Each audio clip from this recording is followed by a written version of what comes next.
not true at all. The three bid is not a good way to arrive at the right cost of a project when you've damaged the home.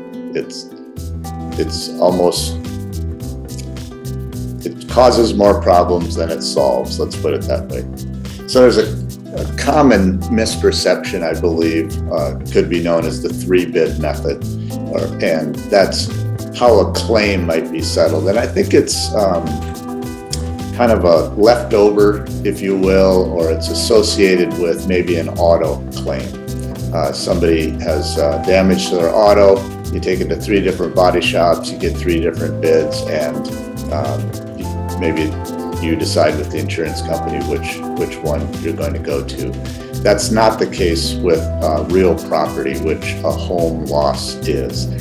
So in that case, there isn't anybody that's going to make the decision about who's going to do the work but the property owner. So they're in full control of that. The scope of work, meaning what is damaged, what needs to be taken apart, and what's going to be put back together, needs to be agreed upon by someone. And as a homeowner, you would want that someone to be professional enough to understand how to develop a scope of work, how to explain it, know what needs to be done. That's the person that you want to trust. But a bid too often is jumped to without talking about the scope of work. In an auto claim, much easier, much more straightforward. But you're looking at a home claim, which is way more complicated.